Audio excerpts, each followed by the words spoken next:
Hey there, and welcome to Tech Talk here on WDBO 107.3 FM and AM 580, Orlando's news and talk. I'm Greg Rhodes here with David Levitt, president and founder of Refresh Computer Superstore, and technician Adam Littlefield. You can contact the Refresh Computer Superstore by calling their free tech support hotline at 407-478-8200. Or if you have any other comments during the show, go and leave an open mic using the WDBO app. You can also check out their website over at refreshcomputers.net or stop in at the Refresh Computer Superstore in Longwood at 820 East State Road 434, just 3.5 miles east of I-4 in Longwood. Store hours are Monday through Saturday, 9 a.m. to 7 p.m. If you're listening to the show here on Saturday, that means you still have time to stop by. They'll be open until 7 p.m. today. And now, for the men themselves, David Levitt and Adam Littlefield. All right. Thanks, Greg, and thanks, everybody, for listening to yet another edition of Tech Talk with Refresh Computers. You know, this show is recorded also, so you can listen to this show at any time by going to our website at refreshcomputers.net. Click on that podcast link, and we have a new system, Adam, there. So you can click on that podcast link. It'll take you to this show and past shows, and what you'll also see now is a summary of what we talked about instead of just a link to listen to the show. So now you'll be able to look at, well, geez, do I want to listen to that or not? And well, hopefully you listen to all of them, but hopefully this will give you a little bit of an insight. It's like the cliff notes of our podcast. That's right. It's show notes, basically, right there, so you can see that. So you know what we're going to be talking about before you start listening. And if you want to make sure you don't miss an episode, you can go to refreshcomputers.net. And at the bottom of any page, just enter your email address. It's very simple, and we'll include you in our mailing list. So you'll be able to get an email as soon as the show goes live on the internet. So kind of cool that you can do that as well. So we have a lot to talk about today. There is a new scam targeting small business owners. We're going to get to that in just a minute. But we're also going to talk later on about reasons why your computer might be running slow. So you might want to stay tuned for that as well. We're going to talk about some social media algorithm changes. Yes, they're changing the way things are displayed on your social media account. How they deliver content. Yes.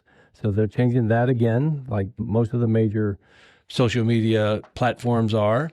And we'll finish the show off with a reminder that maybe it's time to ditch your password and switch to a pass key. It's a lot simpler, and a lot of people are afraid to use it. I've heard people, I have had feedback. We talked about this before. People would say, geez, I'm not going to get a pass key. Why would I want to do that? My passwords are just fine. Well, we're going to tell you why. So stay tuned for that as well. So let's get into this new scam that's going on. So just this week, the FBI issued a warning about it's a new phishing scam, and it specifically targets small business owners. Guess where? Right here in Florida. So scammers are impersonating vendors and suppliers.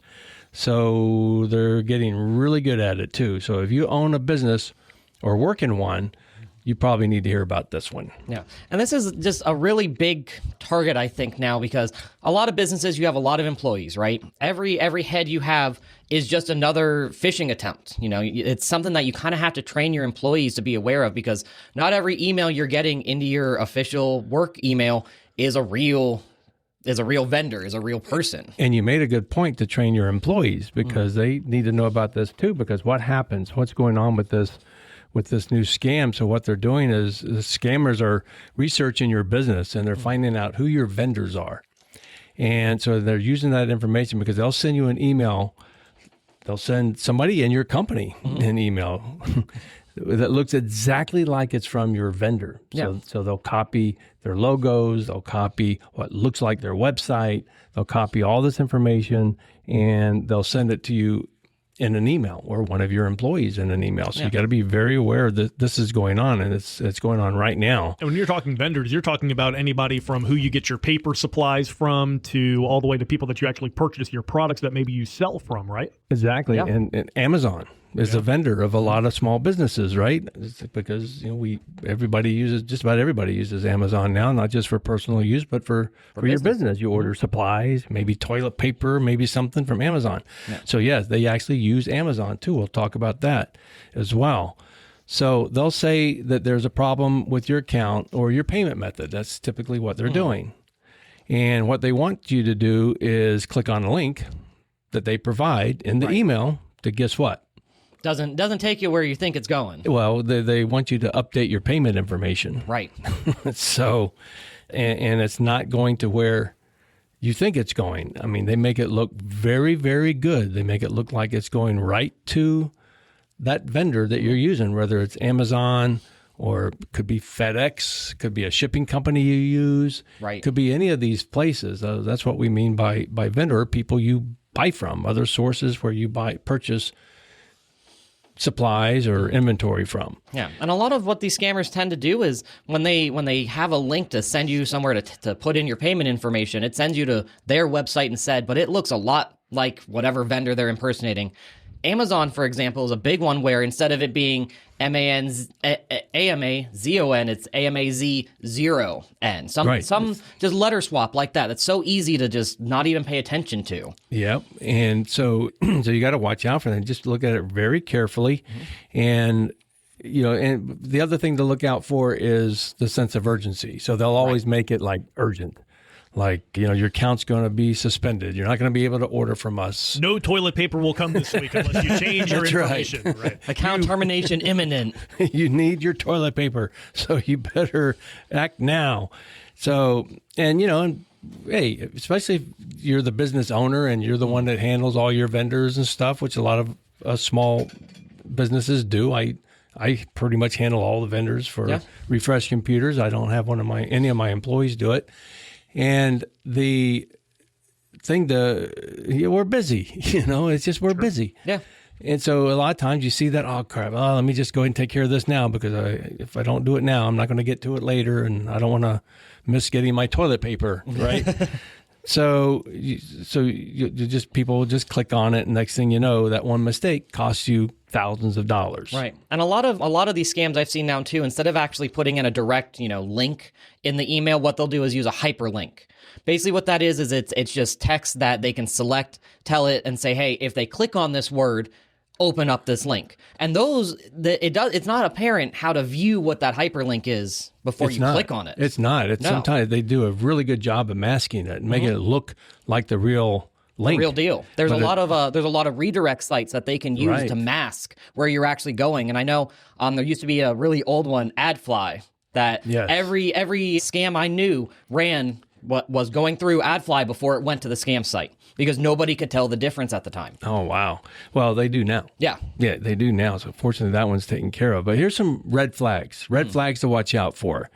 So, the email address is slightly off, like you already said, Adam. So, like replacing an O for a 0, for example, in the URL into the website address. And sometimes it's the inverted A, right? Yes. So there's more than one style of the letter A, so they'll use a different type of A. I forgot what it's called, but I think it's called Cyrillic. Cyrillic A. There you go. You're right. Thank you for that.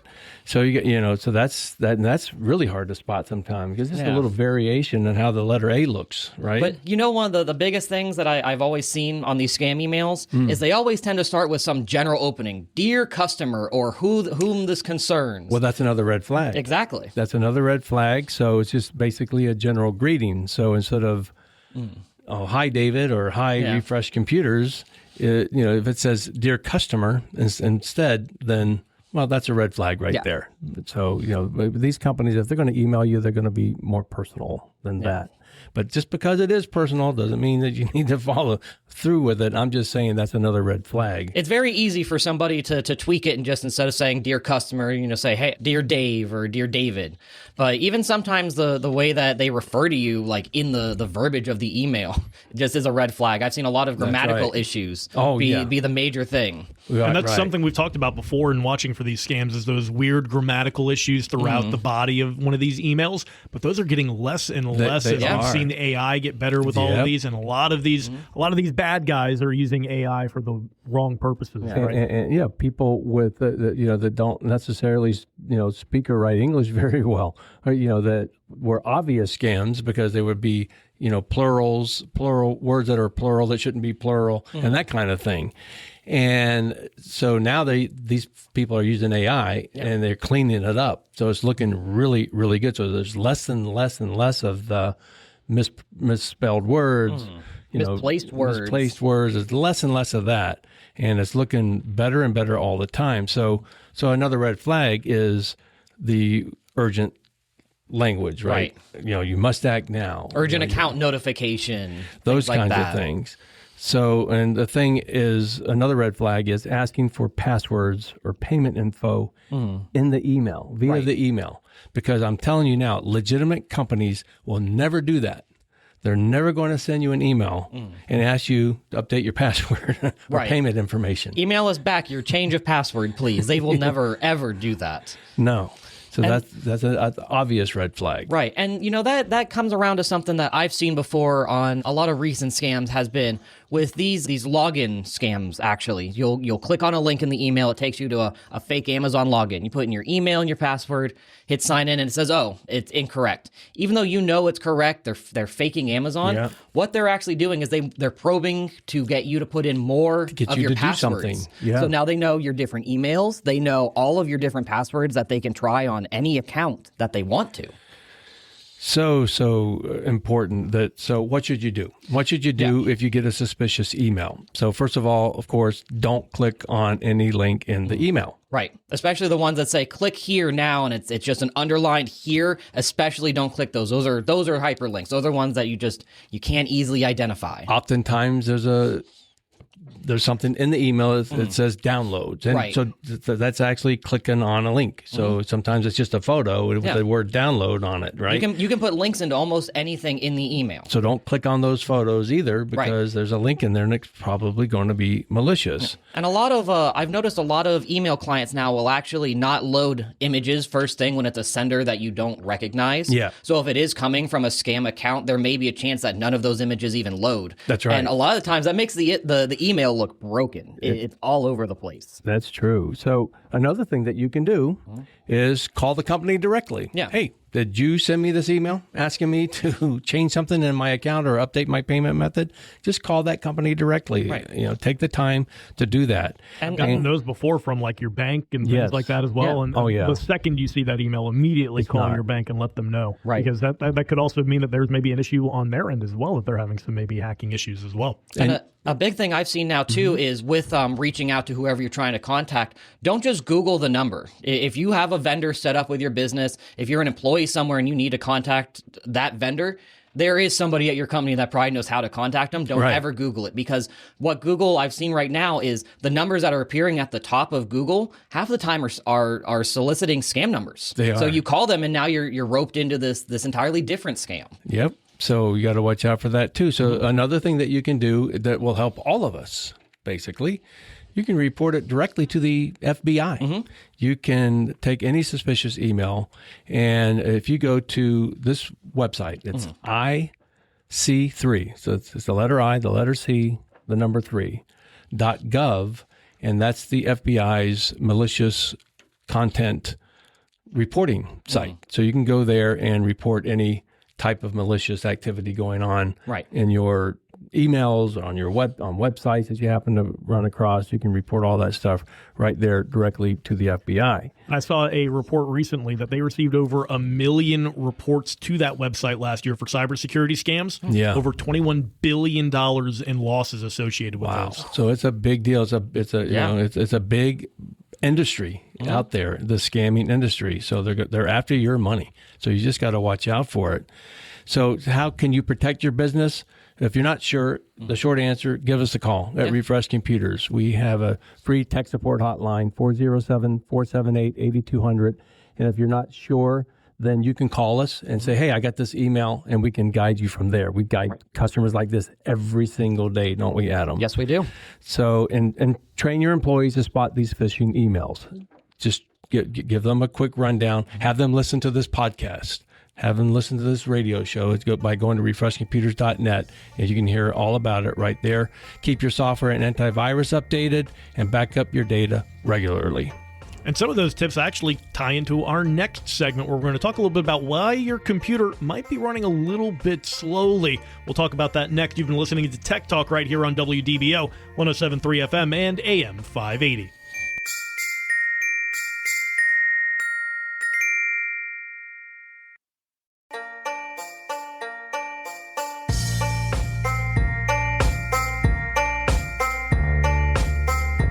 Hey there, and welcome back to Tech Talk here on WDBO 107.3 FM and AM 580, Orlando's news and talk. I'm Greg Rhodes here with David Levitt, president and founder of Refresh Computer Superstore, and technician Adam Littlefield. You can contact the Refresh Computer Superstore by calling their free tech support hotline at 407-478-8200. Or if you have any other comments during the show, we'd love to hear them. Use that open mic feature inside the WDBO app. And now back to David and Adam. All right. Thanks, Greg. And thanks, everybody, for listening to Tech Talk with Refresh Computers.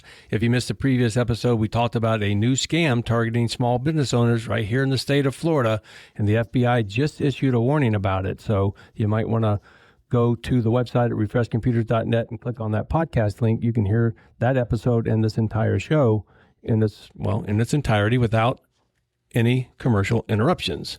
So this segment, we're going to talk about your computer running slow. Right. Why is my computer running slow? So you can catch it easier, Dave. That's why it's running slow. Oh, that's right. Thanks, Adam. It's because I'm slow myself. So, it needs to be slow so I can catch it. But no. So what's wrong with your computer when it's running slow? So here are the common culprits.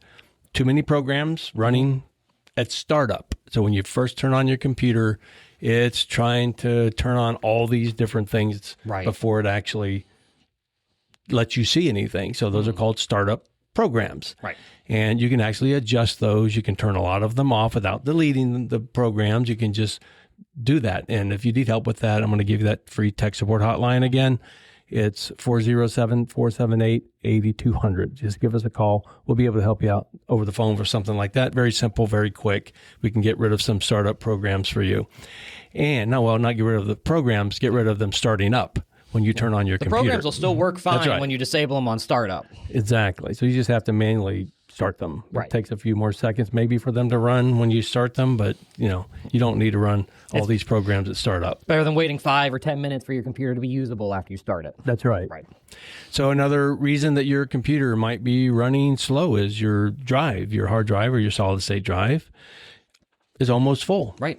Yep. Because it's when your hard drive gets full, it's trying to use some of the memory instead that you have on your computer, and that's not nearly enough, and so it just goes back. It just slows things down. So you typically want to have 10 to 15% free space, and you want that free space anyway, not just because it helps your computer run faster. It's just when you do Microsoft updates, for example, for Windows, sometimes that takes up a lot of storage space. It has to store that new update before it actually applies it. So exactly. It's a large amount of space that it takes up. And Windows also uses something called paging, where it basically just indexes everything on the computer so you can access everything quicker. That takes up an amount on your drive every time it starts up. It certainly does. So you want to watch out for that. If you need help upgrading your drive, well, you have your tech team right here at Refresh Computers at 820 East State Road 434. Unfortunately, to upgrade your drive, you're going to have to come to the store. Yep. So can't do that one over the phone? Can't do that one over the phone. So another thing, malware or virus is slowing things down. And I'll just add in the malware situation. So it could be malware on your computer, but also some antivirus programs. I'll name some. Norton is one. Right. Slows down your computer. It just does. It's a terrible antivirus program. It's more of a let's see what else I can get you to buy. It's a marketing product. Yes. So if you have Norton, I would recommend getting rid of that. Maybe switching over to Malwarebytes. You know, we have a special deal on Malwarebytes at the store. It's Malwarebytes Premium, which is normally $50 on a Malwarebytes website, but you can get it from Refresh Computers for $35. It's good for a whole year. So another thing, slowing down your computer is outdated drivers or your operating system. Yep. If you haven't upgraded to Windows 11 yet, Adam, I had a guy yesterday I talked to that was still running on Windows 7. And I told him, I said, man, please tell me you're not connecting this to the internet to do banking or something, because that's so dangerous on a Windows 10 machine, let alone a Windows 7, because Microsoft's not providing those security updates. And these scammers are out there and they know. And they can get access, very easily get access to that computer. So, and then the last thing I want to mention is something I'm guilty of, which is why I have so much RAM in my computer, is too many browser tabs open at the same time. Slows down your computer, because every one of those browser tabs that is open takes up a certain amount of your memory. I'm going to use some of this break to close some of my browser tabs. You might as well, too. You've been listening to Tech Talk right here on WDBO 107.3 FM and AM 580.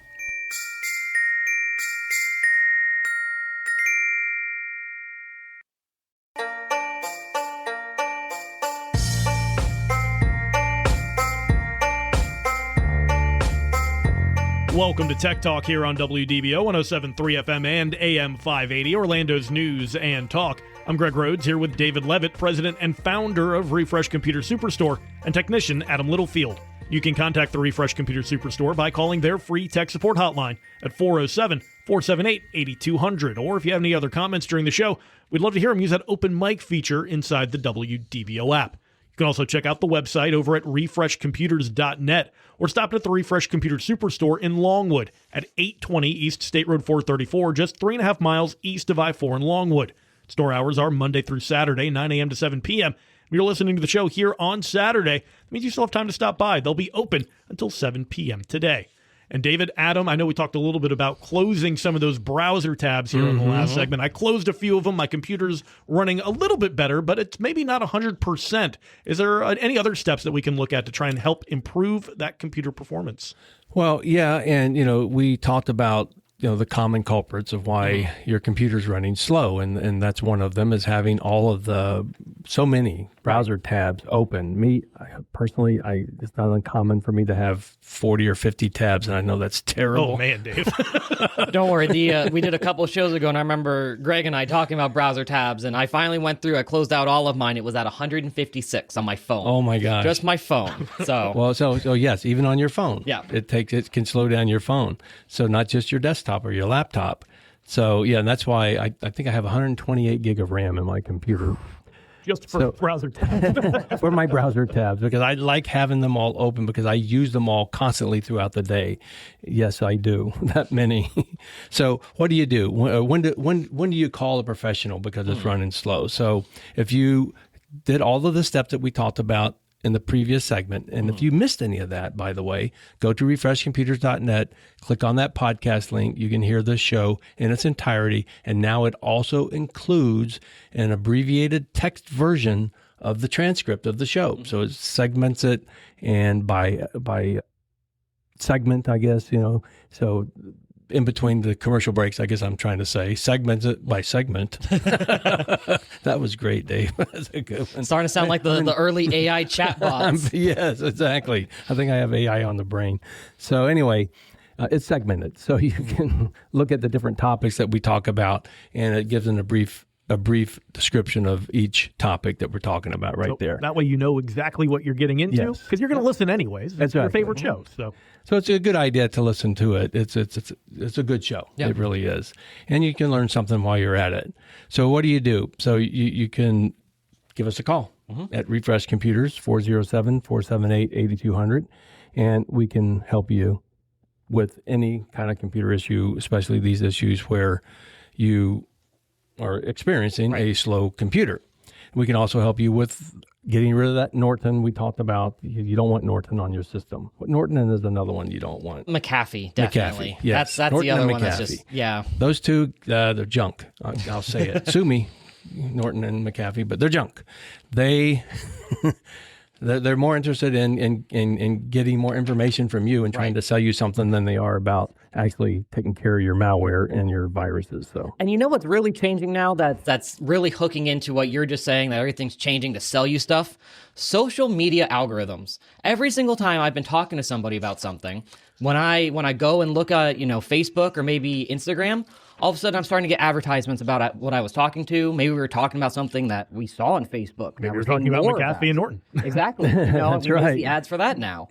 we're seeing a lot of these algorithm changes, and it's all these big names too. Meta, TikTok, even YouTube now is changing their algorithm and how it actually delivers stuff to your feed. And so, because I'm sure if you're an avid Facebook user, you've noticed that your feed has changed because Meta changed how you see your feed. They change all the algorithms to determine what you're going to see when you're on Facebook. And they determine what you want to see before you even know you want to see it. So what changed? So on Meta or Facebook or Instagram, it's prioritizing content from your friends and your family over commercial brands. Well, that's a good change, right? I would say, I would rather see more from my friends and my family. That's on my personal Facebook page.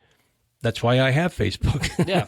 It's so I can see what's going on with my friends and family. Maybe I need to update my Facebook because it's not working for me. I've been getting a lot of stuff that my friends and family like. That's the thing I've noticed is anytime I see something in my feed now, it says such and such liked this. You may enjoy this content.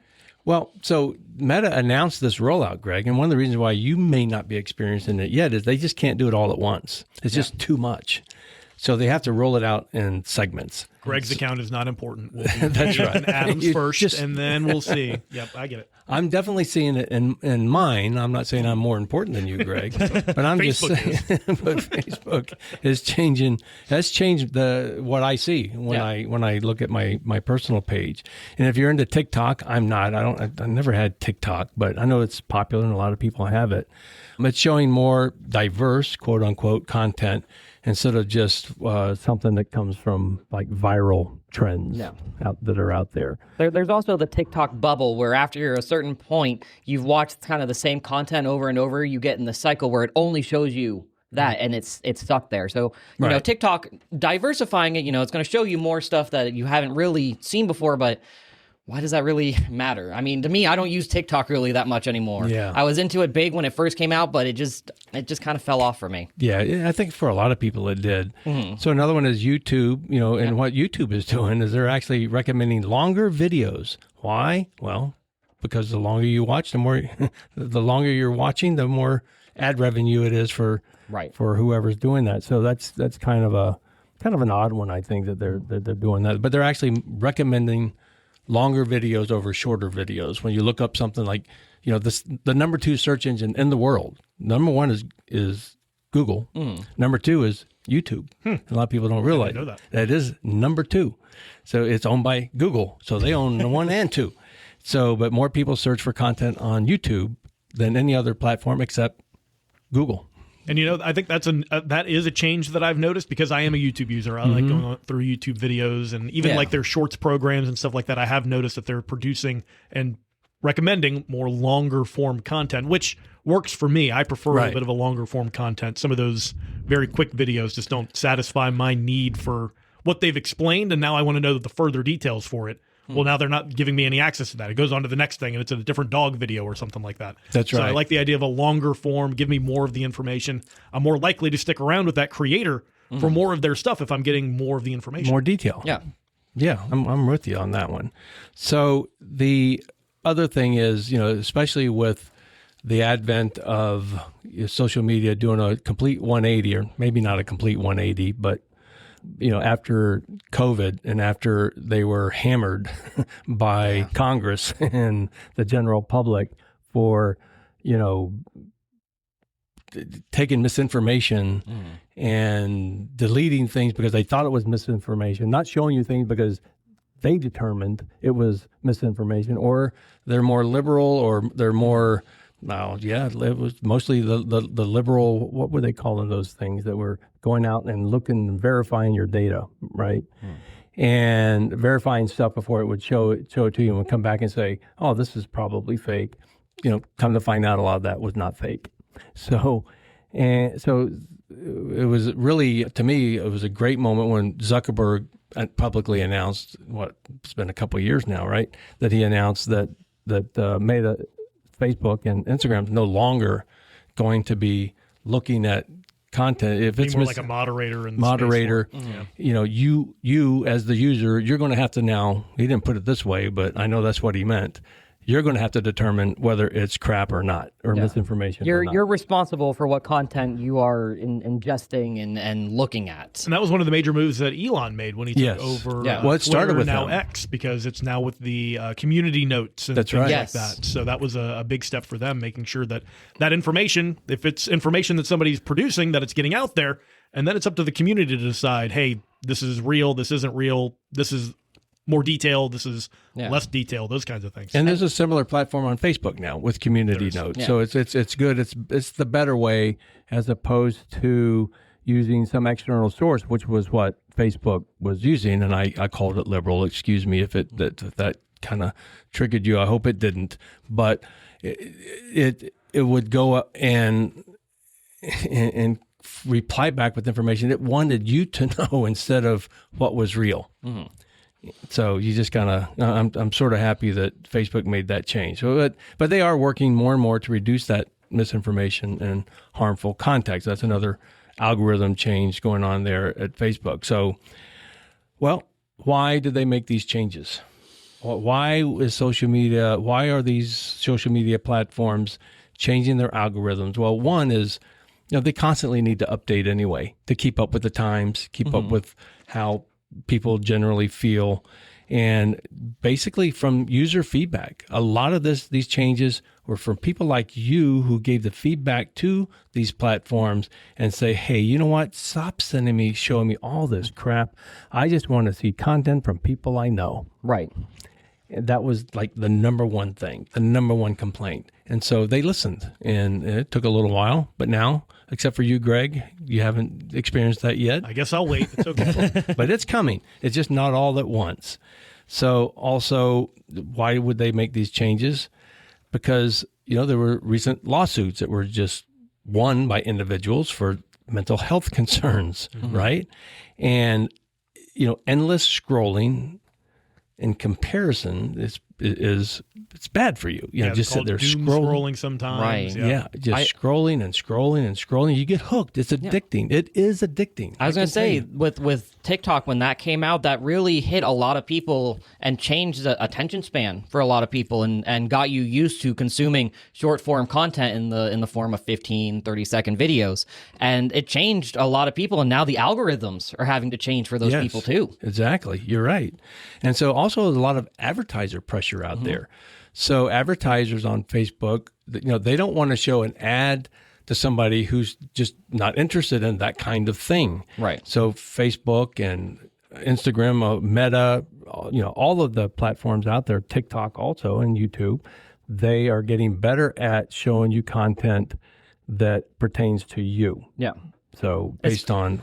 Especially with the ads, because I've noticed I purchased something off of Facebook from an ad that I saw on Facebook, and the subsequent ads I started seeing were different brands for the same kind of stuff that I just bought. So it was kind of showing me now competitors of what I just bought, That's right. what I could compare it to. Yeah, but I think it's overkill sometimes. It definitely is, yeah. I see the same thing. If I look up something from one brand, now I'm seeing it from maybe 10 different brands. So maybe they're doing a better job of giving you content that pertains to you, but now it's like kind of like overkill.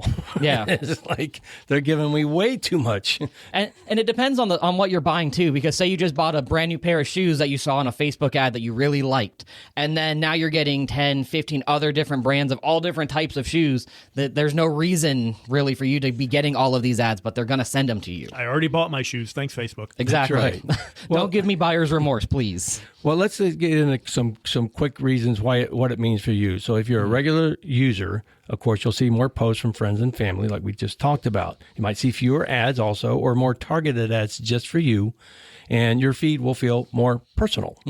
If you're a content creator, because maybe if you're listening, you're a content creator, you need to be aware that you need to focus on quality over quantity. Thank goodness. Yes, because Facebook is focused on that now. So your content that you're creating needs to be quality more than quantity. Engagement matters more than the follower count. So you don't want to engage people so they'll follow you. You want to engage them because they're interested in you, interested in what you're presenting. Authenticity is rewarded in these cases for content creators. So if you're a business, guess what? Organic reach is much harder now. You might need to pay for ads. So they're giving us better content. They're giving us honed in or refined content that pertains just to us. But you as a business, if you don't advertise on Facebook, but you have a Facebook page, this also means that your page is less likely to be seen by anybody out there, no matter how public it is, unless you pay for the ads. So, and if you're a business, focus on building a community, not just followers. So that's important to make sure that you have a good community. That means commenting on other topics that pertain to your business as your business, doing some engaging things with your business on these social media platforms so that it pays attention that you as a business commented on this other business and it knows that. That adds you, it actually ticks you up a little bit there in their algorithm. And quality content and genuine engagement are key. All excellent points, Dave. As social media is maturing, it's not just about those vanity metrics anymore. Coming up next, you'll be able to figure out a little bit more about your strong password really worth it, or should you transition into a pass key? We'll talk about that in the next segment coming up next. You've been listening to Tech Talk right here on WDBO 107.3 FM and AM 580.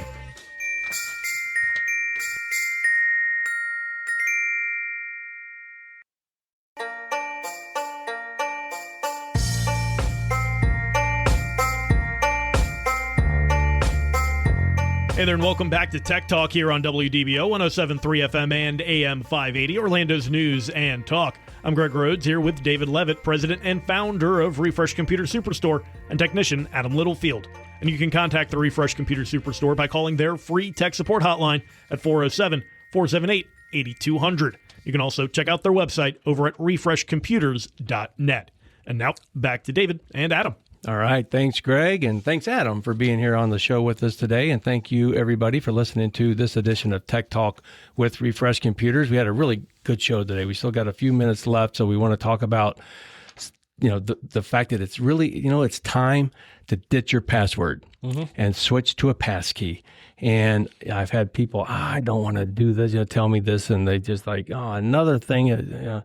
But I'm telling you, if you get used to a pass key, you're going to love it. Yeah. I promise you. And it's way more secure now than a password. Way more secure, and it's easier. Yeah. Than using a password. There's so many different forms of passkeys that you can do. That's what I like with it. You're not just stuck to entering text in a box. You have options to what you want to use for a passkey. So what is a passkey? Right? So it replaces your password entirely. So no more typing required. Mm-hmm. No more. Right? I mean, one form of passkey, you might have to put in your 4 or 6 digit code to get into your saved passkey. Yeah. And so on your Windows-based computer. But it also uses things like biometrics, like your fingerprint. I know a lot of devices have facial ID.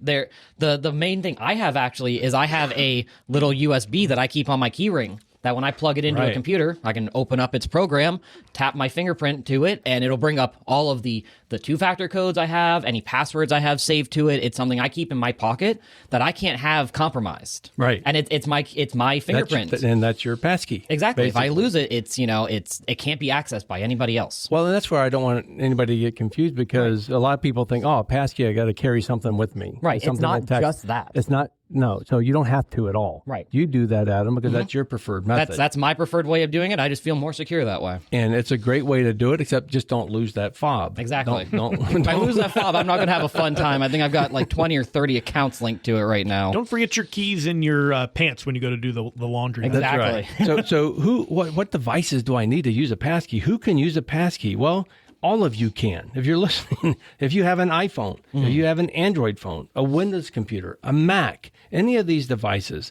they already have passkeys built in. They have the passkey ability built in. You just have to turn it on. Right. That's it. You just have to turn them on. And I will add also, if you need help with that, don't forget the free tech support hotline. I keep throwing that out there because there are people that are going to be scratching their head. I wish I could understand this, or I wish I knew what to do to activate a passkey. Right. Give us a call at that number and we'll help you out over the phone.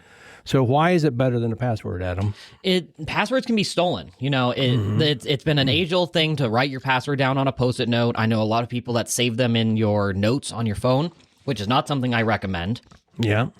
But just with a password alone, that can be grabbed up so easily and just entered into a site, and somebody can access your information. Well, even with the two-factor authorization system that goes on where it's got to text you first.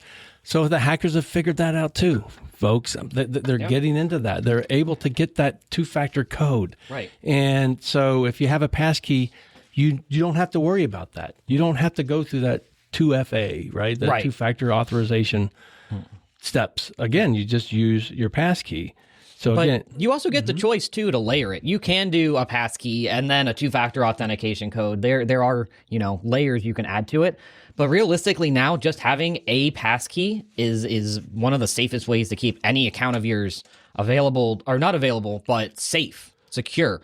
Now, there's a lot of places that don't support it, I know right now. Passkeys kind of have to be supported by where you have your account with them. Some of the main ones I know are things like Google, Apple, Microsoft accounts. All of those, they support passkeys. They support passkeys, and they actually kind of push passkey use. Yeah. Same thing with Amazon, PayPal, many banks. They're also now starting to support these. Folks, that's all we have time for today. I really hope you enjoyed the show. Don't forget to go to refreshcomputers.net and click on that podcast link where you can hear the show in its entirety. This is David Levitt with Refresh Computers signing off for this week. We'll be talking to you again next week.